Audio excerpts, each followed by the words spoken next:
4 ujian yang paling banyak sekali di akhir zaman sebelum keluarnya Dajjal disebut oleh Allah dalam surah Al-Kahfi. Para ulama tafsir sebut dalam surah Kahfi memang tidak disebutkan perihal Dajjal, tetapi Allah sebut 4 ujian yang paling banyak akan berlaku di akhir zaman nanti sebelum kemunculan Dajjal. 4 ujian itu Allah sebut menerusi 4 kisah di dalam surah Kahfi. Balik lepas ni buka surah Kahfi. 4 ujian dugaan terbesar sebelum keluarnya Dajjal. Disebutkan oleh Allah 4 dugaan itu menerusi 4 kisah.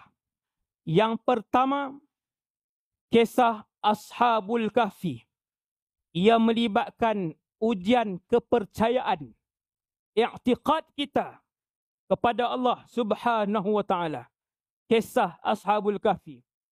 Yang kedua, kisah 2 orang sahabat, yang seorangnya Islam, yang seorangnya kaya raya, tetapi tidak beriman dengan hari akhirat, tidak beriman dengan hari kebangkitan.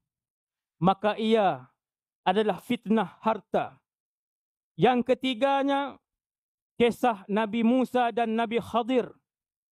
Ia adalah berkaitan dengan ujian ilmu, yang mana ramai orang-orang yang jahil akan bercakap.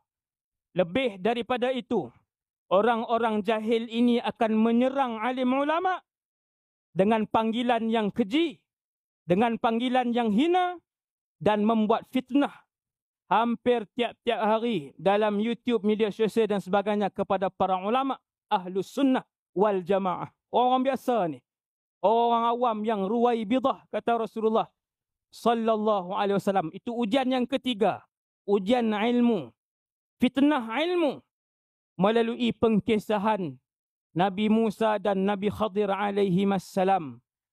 Dan ujian yang keempat adalah ujian kuasa, fitnah kuasa melalui kisah Zulqarnain.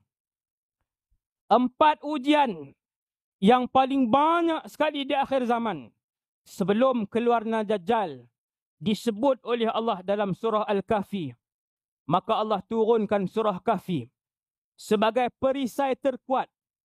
Wahai umat Nabi Muhammad sallallahu alaihi wasallam, pada malam ni sesungguhnya Allah menyediakan pelindung yang terkuat untuk setiap umat Rasulullah sallallahu alaihi wasallam.